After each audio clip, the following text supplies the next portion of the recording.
The call of the Hogs can be heard all the way to San Francisco. You're listening to Pod at the Palace with Curtis Wilkerson on Inside Arkansas.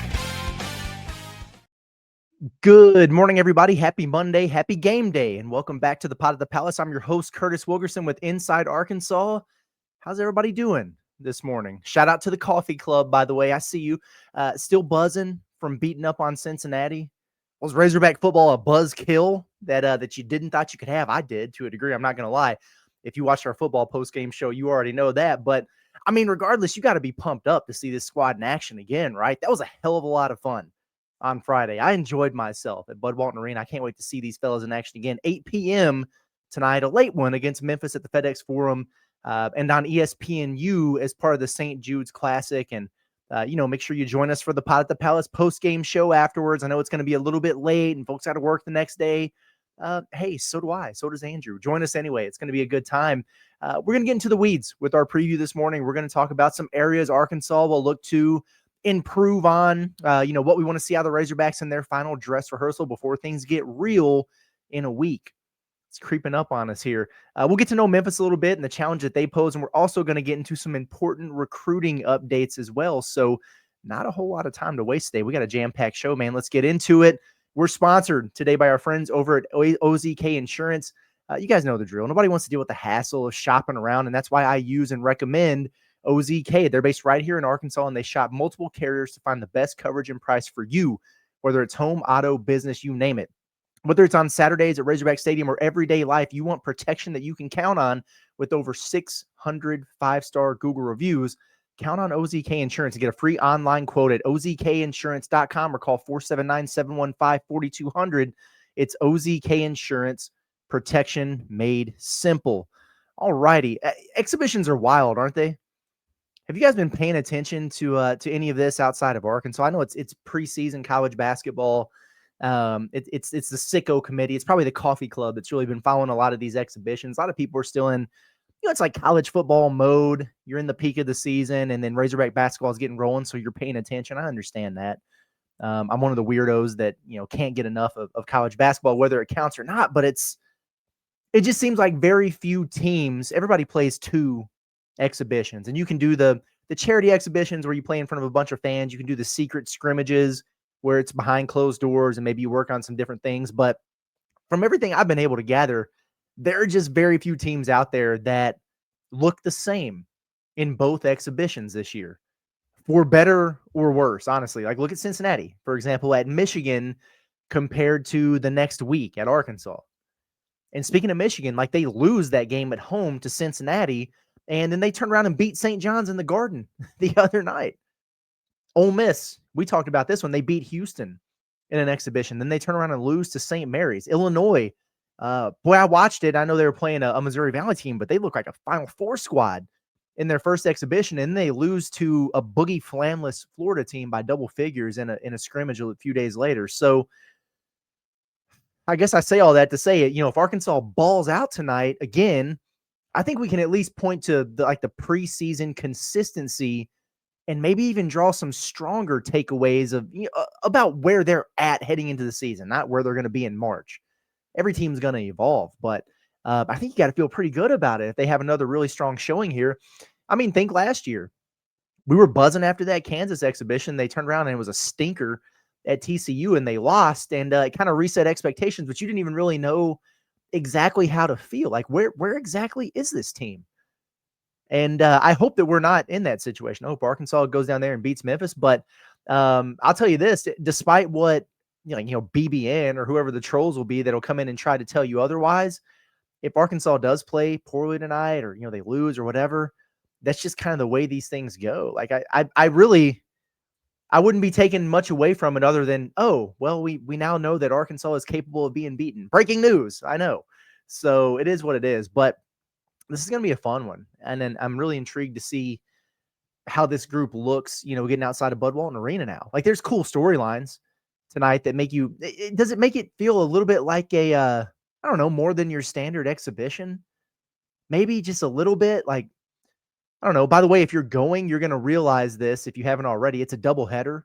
So you have Memphis and Vanderbilt girls playing first at 5:30, and then the boys play afterwards. But I don't know. Like, first of all, there's just a long history between Arkansas and Memphis, and it's had what I would call maybe a weird and unnecessary dead period here for a while. 11-11 all time between the two programs. They played pretty much every year from the 90s through 2003. And then they had 20 years off. And the only reason they played in 2023 was because the bracket shook out that way at the Battle for Atlantis. You guys remember that? Arkansas lost that game. It was a good one. I remember Memphis had the dude David Jones that went nuts against the Razorbacks. But I also remember multiple times in recent years where Penny Hardaway, who's the coach over at Memphis, for those who don't know, he would tell their local paper there, yeah, I'm trying to schedule Arkansas. Yeah, I've been trying to schedule Arkansas. And Eric Musselman would come back and say, well, we've been calling them and they're not answering the phone. Like, it was this weird back and forth between the two of those guys during the off seasons for a couple years. And, I was told that Penny only wanted to do it if they got the home game first. And then the return, they wanted it in North Little Rock instead of Bud Walton Arena, which I think is crazy. That's what I was told by someone who was helping with the scheduling at Arkansas. Take that for what it's worth. But it doesn't matter anymore because Muss is out of here. Penny and John Calipari have a really good relationship. Like, that is the reason why tonight is happening. And also why renewing this series for real, it could be a thing as soon as next season. Cal even said that. Like, they were doing this to kind of as a test, a feeler, to see if they could do maybe a home and home or a series or something, moving forward. And I think it would be awesome. Like, I got to be honest here. I'm not saying that this would be like Kentucky, Louisville levels of intense or whatever, but it just feels like the potential is there for a really nice regional annual rivalry type of thing. I think it would be good for both programs. Like, in most years, these two programs are going to be good. They're going to be tough. Memphis needs the games because of the league that they play in. It's an easy travel, easy game for Arkansas to be able to put on the schedule based on the proximity. I think it would be good. And then tonight, I mean, obviously there's John Calipari's return to Memphis, where he spent a long time and had a lot of success before he went to Kentucky. And, but he didn't leave on the best of terms there. I know some people were frustrated about it, and some of the other things that went down, while he was there, but, came to light afterwards, whatever.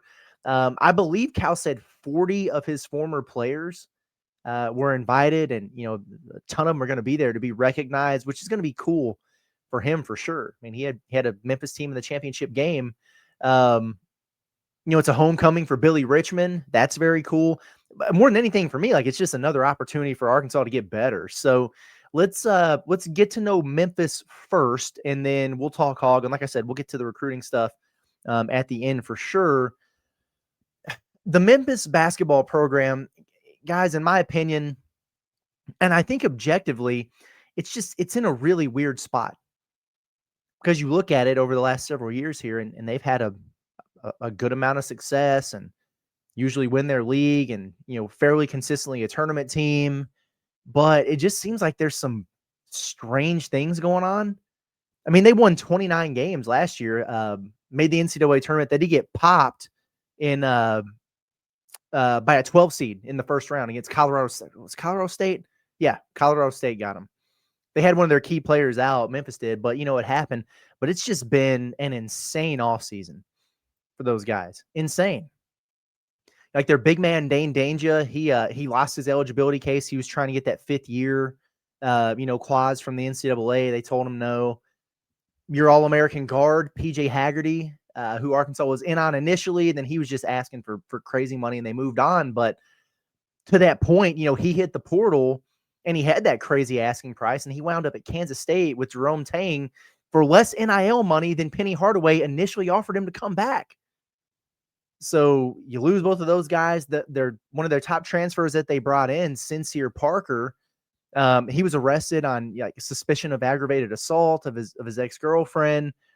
The program got hit with some sanctions for paying softball players to do homework for their hoopers. That came to light. The school in general, Memphis, they offered, what was it, $200 million to join the Big 12, and they got told to kick rocks. They had an assistant coach hired away in late July. He got a head job, but still, that happened. And Penny was filling staff openings as recently as literally last week. he made 2 additions to his staff. And he had some other ones in September. So it's not like these guys have been together the entire summer and everything. It's just strange. He was making roster additions in late September. So you hear all that and you're like, man, is this a mess? But it's not, in a lot of ways, not that different from how it's been going over there. Yet here Memphis is again, picked to win the American, picked to be an NCAA tournament team. Lenardi has him projected as an 11 seed, but safe from the first 4 in Dayton. I see they're 52nd at Kimpom. They're 68th at Torvik. We'll see. There's a lot of unknown. We'll get into that with the roster, but Memphis is going to challenge Arkansas in different ways than how Cincinnati did. They're an older team, and to me, Cincinnati talked about being aggressive defensively. Memphis actually will be. Like you'll see them press. You'll see them double some ball screens. They've got a lot of length and athleticism. I've got to be honest though. For this team to be legit, I feel like Penny Hardaway is going to have to do one of his better coaching jobs here, because even though I just told you they're picked to win the American again, I don't want to discount it because I think they've got some really nice pieces, but I do think this is objectively the worst and least talented roster he's had at Memphis. That doesn't mean that it will be the worst team, because there's a difference in talent and a good team, but I said what I said. And so we'll talk about, all that as well as matchups here in a sec. But first, I want to tell you about our partners over at the Eye Center of Northwest Arkansas. We're happy to have them back on with us. Your vision, it's essential to your quality of life, and professional eye care is a must for you and your family. Their award-winning eye doctors are board certified and professionally active, yet their patients talk most about how caring and friendly they are. Every patient receives the best of new vision care technology, plus old-fashioned personal attention. I can attest to that. Though they are my eye doctors over at the Eye Center of Northwest Arkansas. Shout out Dr. Rish. So, with surgical options for everyone, whether it's for, cataracts or the refractive surgery for patients who are struggling with their readers or glasses or contacts, they have surgery options for everyone. Get scheduled now so you can experience the holiday season in full view, and make sure to utilize your FSA benefits before the end of the year. They do have availability for eye exams with their new provider, Dr. Rebecca Brown, right now, as well as their other providers who are able to fit you into their schedule. Schedule an appointment today with the Eye Center of Northwest Arkansas, 479-442-2020. You can also check out their website at www.eyecenternwa.com for more info. Okay, here's what we're going to do. Let's take a look at what Memphis has returning from last year's 29-6 team. Okay, moving on. Seriously, nothing. It's crazy. I know they had quite a bit of turnover, but I was blown away when I actually went and looked at this. PJ Haggerty, gone. Dane Danger, gone. Tyrese Hunter, gone. Colby Rogers, gone. Musa Cisse, gone. Nick Jourdain, gone. PJ Carter, gone. All of them. By my relatively quick glance, I think there are 0 points scored returning for this team. Certainly, 0 significant contributors. Crazy, but welcome to college basketball in 2025. You know what I'm saying? Where Arkansas returning 4 players, it's such a huge exception to the rule, but it makes it kind of difficult to do a preview on. I'm not going to lie to you. So what I'm going to do here, and we'll talk about personnel and certain guys, and there's some familiar names on there for sure, but I'm going to pull up their Torvik projections, and we talked about these with Arkansas for whatever it's worth, so you can take a look at those as we kind of go through some of this stuff here. As I look at Memphis, it seems to me like there are 2 very familiar and somewhat polarizing names who are going to carry a lot of the water for them. That would be Doug McDaniel and Aaron Bradshaw. Both were named, first team all-league guys in the preseason for the American Conference. I'm glad I'm doing a good job of saying the American Conference as opposed to the AAC. Remember how they had that big tease and people were thinking it was going to be an expansion thing, but they just took out athletic, just became the American Conference, and they have a conference mascot, that eagle that was running around. Anyway, Doug McDaniel, if you remember him, he started his career at Michigan with Juwan Howard, and he was having a really, really good year a couple years ago, and then all of a sudden they announced that he wasn't going to be allowed to travel and play in road games because of his grades, which I had never heard of at the time. But then Jalen Graham skipped the Bahamas or whatever, and I was told, well, yeah, he's sticking back for his academics. And Keon Minifield, who had been off the team for 2 weeks, didn't go to the SEC tournament in Nashville. And I was like, okay, what's really going on here? And then the release came out that, oh, he's staying back for academics. So I guess Arkansas saw that and decided, hey, we'll make this a thing. But that was weird. Then he transferred to Kansas State, 5'11" guard. He played DJ Wagner level minutes for Jerome Tang last year. Averaged 11 points and 5 assists, but he was massively inefficient. It's weird that they've essentially traded an All-American in PJ Haggerty for Doug McDaniel, if you kind of think about it. But at any rate, I mean, he shot 37% from the field, 25% from three, and he turned it over nearly 3 times per game. That's crazy. He's always been a little bit of an inefficient chucker who has some explosion potential. Like, he had some games where he would just go nuts, and he can take over and he can beat you by himself. He's that kind of talent. But that's it's kind of crazy to me. Those are low marks for him. He's been better than that throughout the course of his career. But, I look at this team with all the pieces that they had that are gone. I would imagine Penny Hardaway is going to let him be a peacock and fly. So who knows what it's going to look like, but I have a feeling he's going to be getting a bunch of shots up for Memphis. And I got to be honest with you, I love this as a test for Darius Acuff. Absolutely love it. Because I'm still wanting to see more from Acuff defensively. I thought he looked pretty good against Cincinnati. Had some good moments there, kept his man in front of him. I remember him, digging down and help and getting a steal.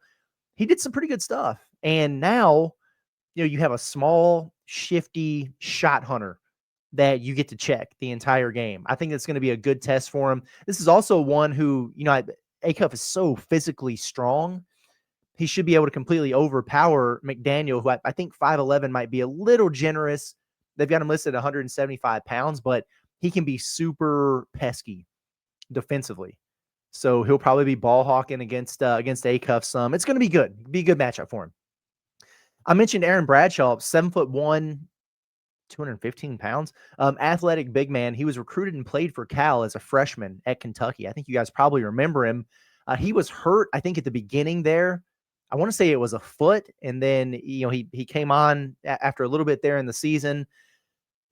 He didn't really work out for him. He hit the portal. I want to say he hit the portal before Cal left for Arkansas, but there was never really a whole lot of thought about him coming to Arkansas. Wound up at Ohio State, averaged 6 points and 2.7 rebounds per game for them last season. He's averaged about 14, 15 minutes per game in his 2 years.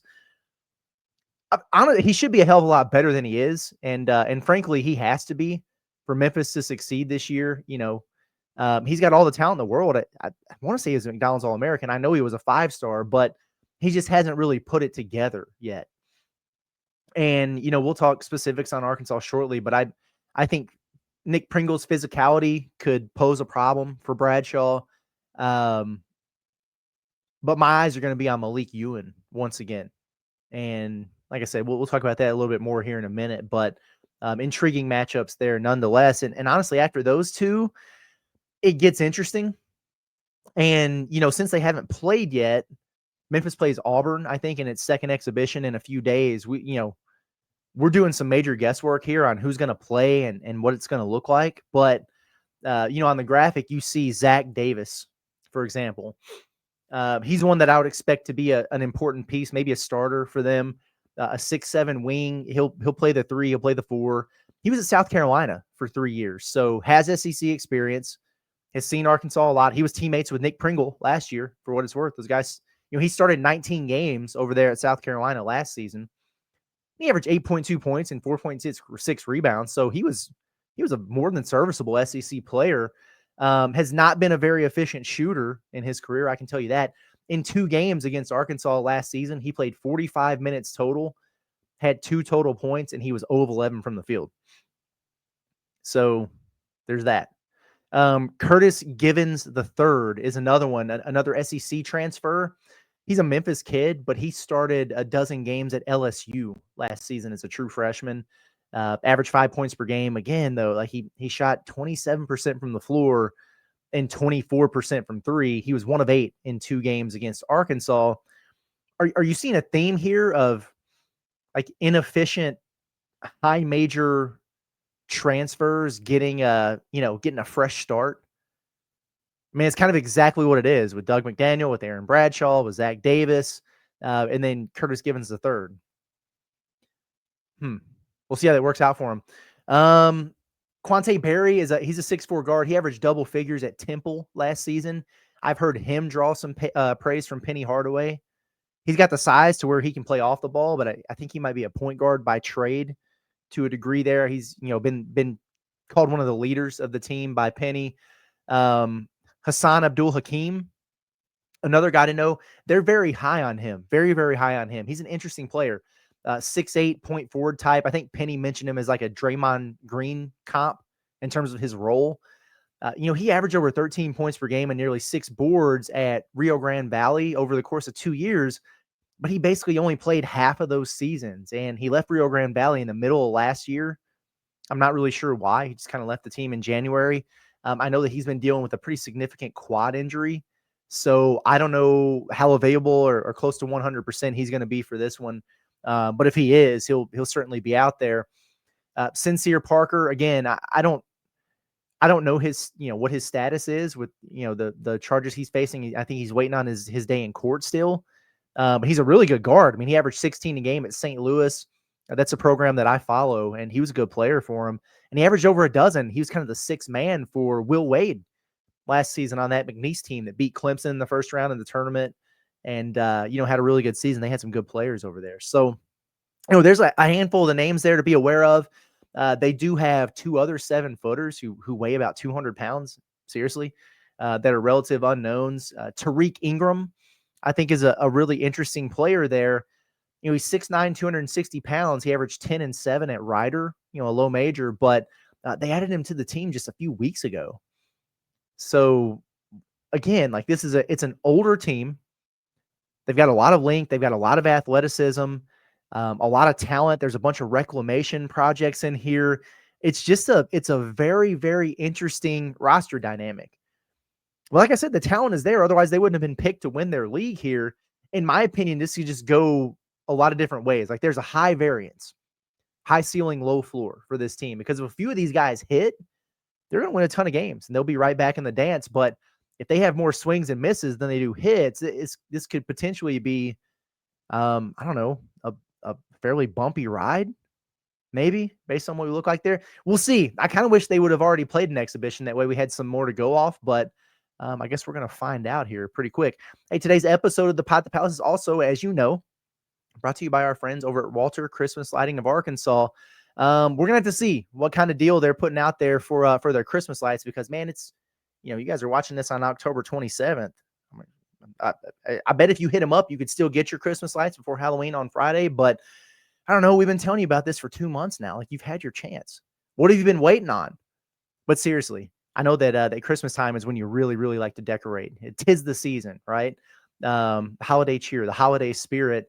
It's more of a Christmas thing. I get it. Halloween spooky season. But if you don't have the time or the resources to decorate for Christmas the way you want to, just let them do it for you. They really make it easy on you. They provide all the materials. They consult with you about the colors, the pattern, anything that you want, any preferences that you have.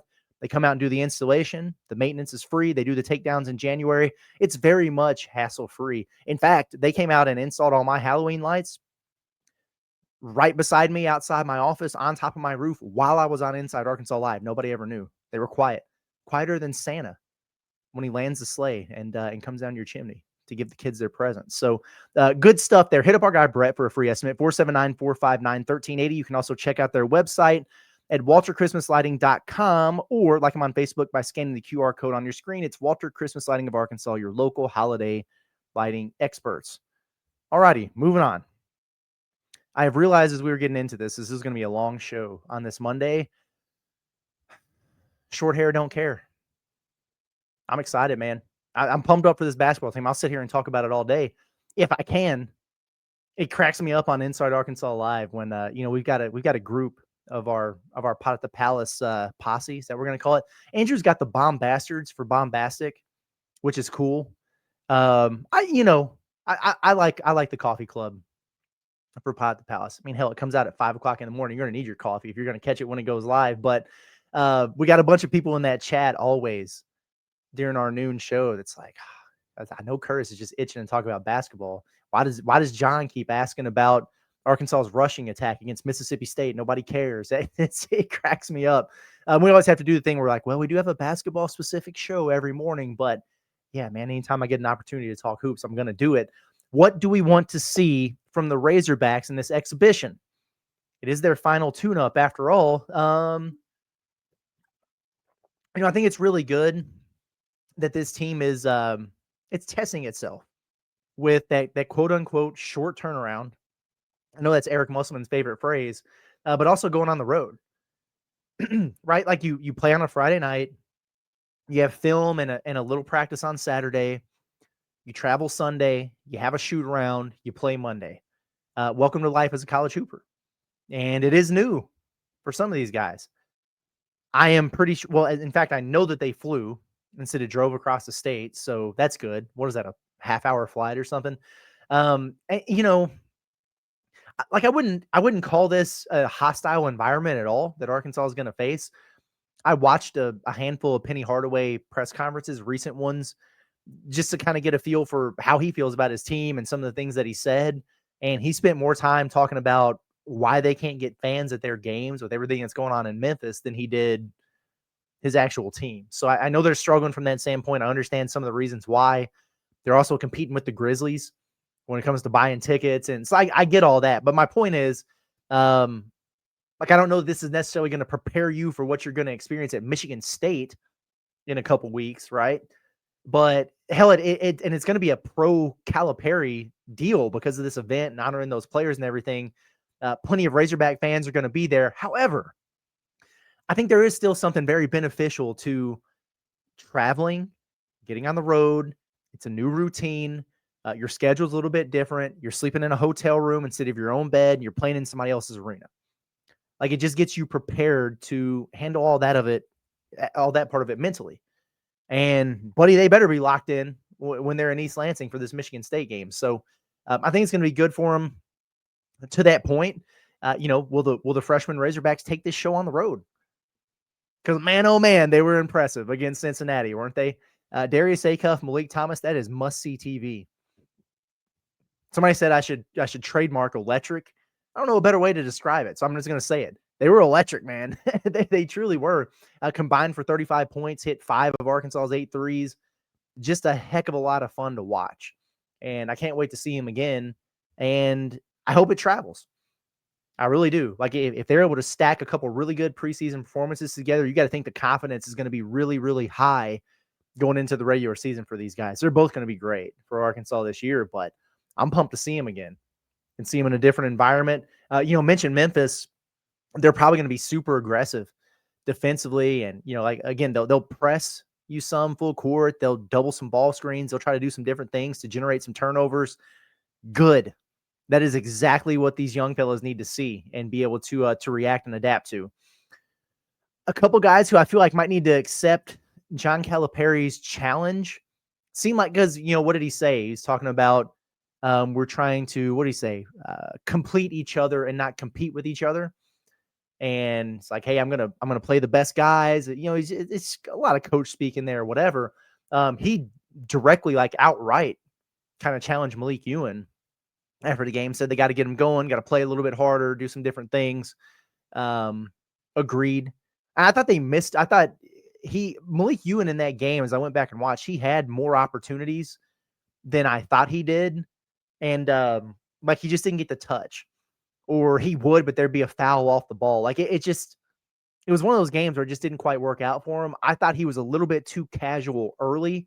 But after that, I thought he really did some good things, actually. He had one defensive possession in particular that really impressed me, where it was just kind of a free-for-all under the rim. And he had I counted him for a couple blocks. I think he was only credited with one in the stat sheet, but it was good to see. And then at one point he got a rebound.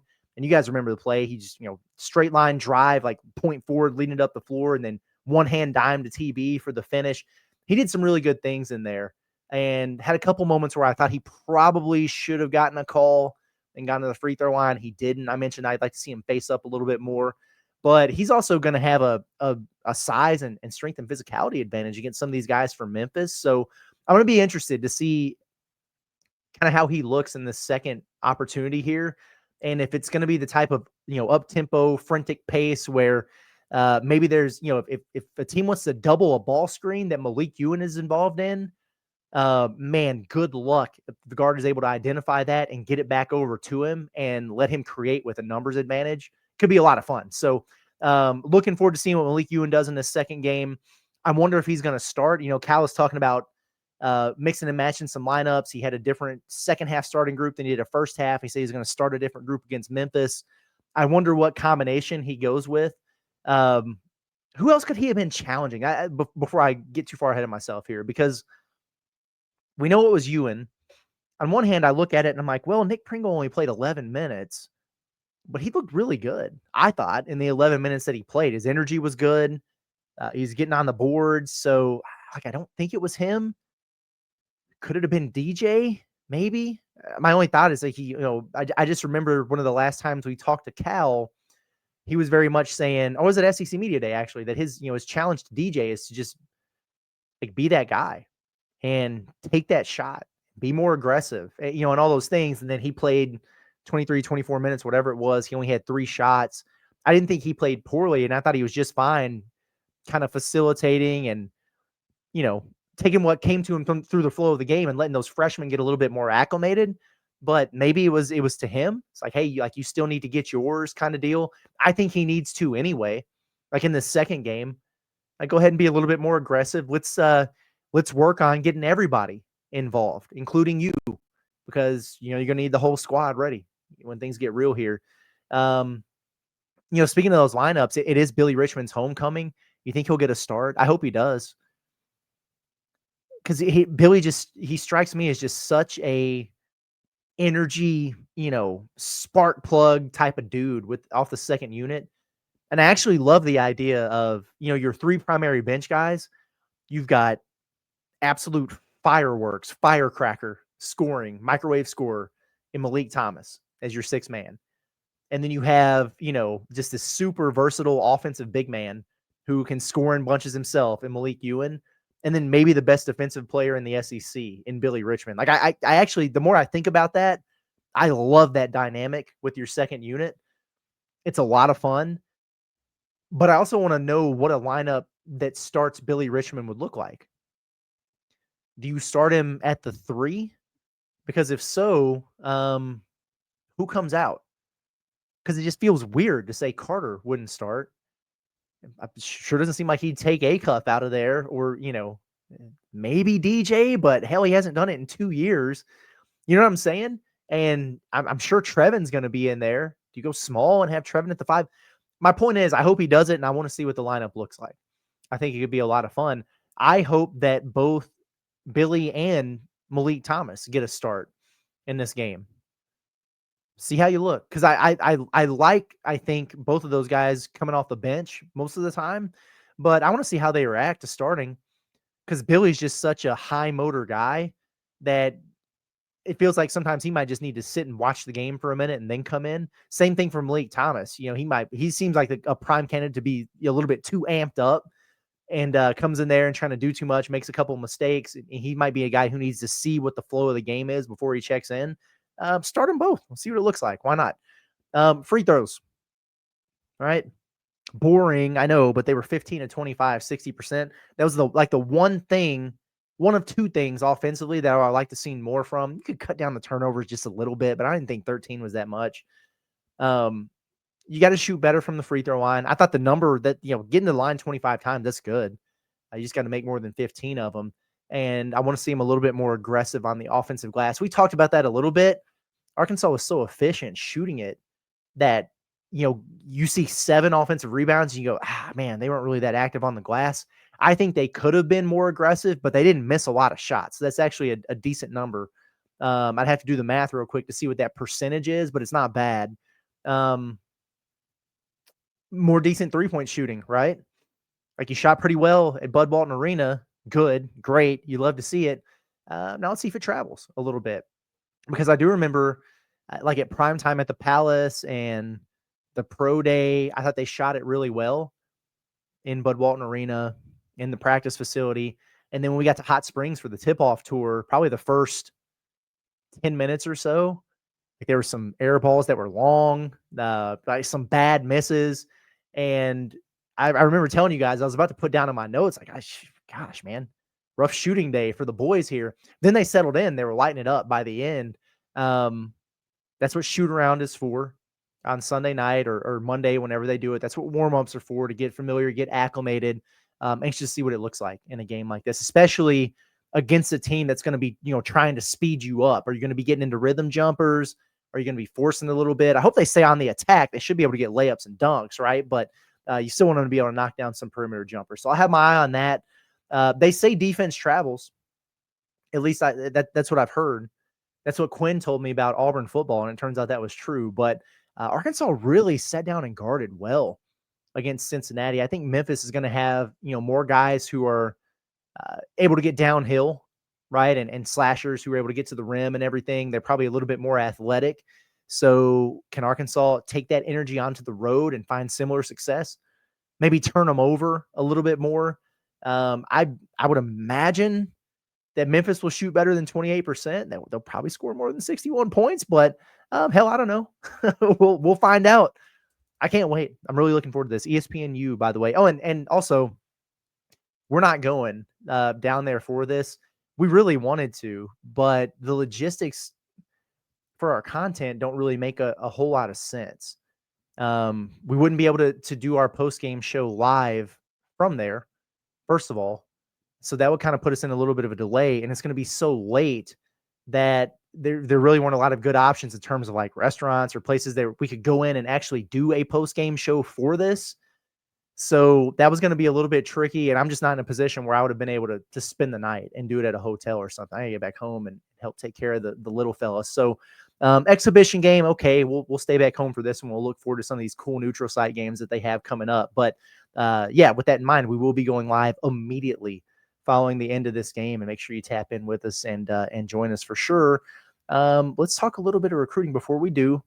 Our final sponsor for the day. Shout out to our friends at Blue Ember Smokehouse for sponsoring our recruiting coverage here at the Pot of the Palace. This is a family-owned smokehouse specializing in handcrafted barbecue, and you can find them pretty much anywhere in Arkansas. 6 locations: Fort Smith, Jonesboro, Texarkana, Little Rock, Hot Springs, and Rogers. You see all the numbers right there on your screen. If you want to give them a call, why might you give them a call? Well, I think you should check out their great deals this holiday season to get an absolute feast for your entire family and your loved ones if you don't have time to do it yourself. They give you a whole turkey that feeds 18 to 20 for $69.95, a turkey breast that feeds 12 to 14 for $54.95, and a whole ham that feeds 18 to 20 for $65. They've got side options like mac and cheese, green beans, potato salad, baked beans, sweet potato casserole, little bit of everything there. All you got to do is contact individual stores for more info and specific pricing with all their convenient locations across the state of Arkansas that we just pointed out to you. Just make sure you put those orders in by November 21st, and then you can pick them up by November 26th and be all set for Thanksgiving. Appreciate you guys for supporting your local Blue Ember Smokehouse. Check out their website, by the way, www.blueembersmokehouse.com. All right. Recruiting chat, baby. And then let's wrap up the day. You know what that means? We're talking Baba, right? Baba Oladotun. Visit has concluded. While I do this, I'm going to make myself small and make him big. I'm just going to rotate through a few different visit picks that came out from the course of the weekend. This one's mine. It came from my cell phone. But let you guys check that out as we talk about it. I know I get way too interested in where they take these guys to eat, but we had somebody tell us that him and a few of the coaches were eating at JJ's before the game. Nice. They were at Roost Chris Saturday night. Double nice. Balanced nutrition there. I love it. Guys, I got to tell you, I know we say this, but hell, I mean, look at where Arkansas is at with a lot of these recruits. They did an excellent job this weekend. Had Baba surrounded by, Ronnie Brewer and Tyler Eulis pretty much constantly, as you can see in this picture here. When I walked into Bud Walton Arena, they were all up top on the concourse, hanging out, talking to each other, taking pictures with fans, and then led down, and they were with him the entire time before the game. And you could just feel the good vibes. Those guys were joking, laughing with each other. You love to see it. I don't know what do you think? What do you think Brew is showing him on his phone right now? Is it like a good meme? Is it game film? You never know. Let your mind go crazy. I sat and watched pretty much every player. They were sitting right here. This is on the visitors bench, but that's where Arkansas warms up. Pretty much every player on the team came and dapped up Baba and talked to him in the pregame. And I understand that sounds like a small thing, right? Like, okay, cool, not that big of a deal. But when you're working to sell, you got to remember he's a reclass. So a young fella like this, when you're working to sell him on leaving home, making him feel like family goes a long way. Like, this is not something that went unnoticed by him and his camp. The students had signs, and there were multiple "We want Baba" chants, and it resonated with him a lot. It truly did, and it happened before the game. It happened during the game. Like, that would speak to me as a young man. Like, you've got thousands of fans in there watching your basketball team play, and it's just dunk after dunk, three after three. This is awesome. But they think enough of me as a player and wanting me to come join the program that they're chanting my name in the middle of this. I mean, I think it's pretty cool. It also helps that the team balled out and they played a style that's very, very conducive to his game. Like, you think he didn't watch what the other wings were doing, like the high flying stuff from Carter and Billy? You think he wasn't watching the other versatile 6'10" guy on the roster in Trevin Brazil? Of course he was, man. Of course he was. And, Baba, he's built different. He's a 6'10" guard, 5-star, lottery pick pedigree. Like the future for him is in the league. And John Calipari's track record there stands out miles ahead of anyone else involved in this sweepstakes. And they love them some John Calipari. Okay. And it's a huge part of why Arkansas is in such a great spot. They were going into this, and it's even better afterwards because of the way that they made him feel prioritized while he was there. So I'm feeling good about this. And we talk about Cal's track record, and hell, to add on to that, Baba literally just sat and watched a top 10 level team who has 2 transfer bigs and 4 returners off a Sweet 16 squad, who were all able to eat, but 2 elite freshmen led the way. Your 2 leading scorers were your 2 5-star freshmen. I promise you that did not go unnoticed here.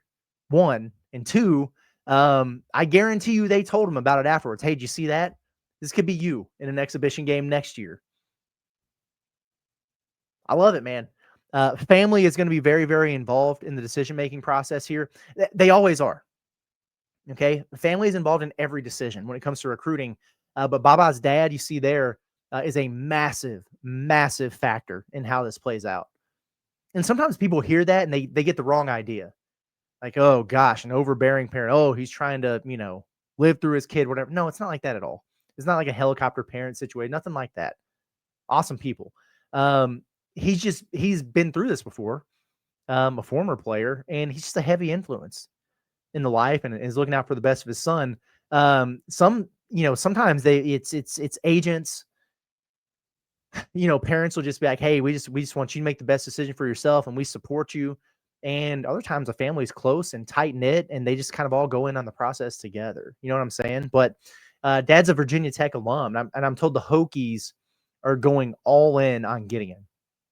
Every resource they have, they are willing and ready to put in to get Baba there. Like, others are involved here. Georgetown, Kentucky, Maryland to a degree. I think this comes down to Arkansas and Virginia Tech. Strong hunch. What wins out?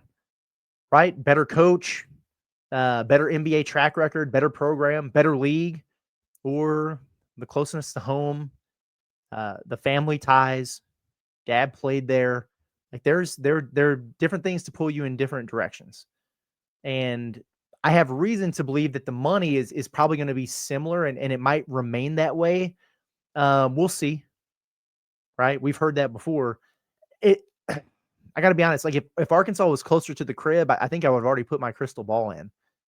Because I really, really do like where Arkansas is. I know that they love him, have prioritized him heavily, and it's reciprocal, man. Like they mess with Cal for real. So Arkansas has a great chance to get this one done.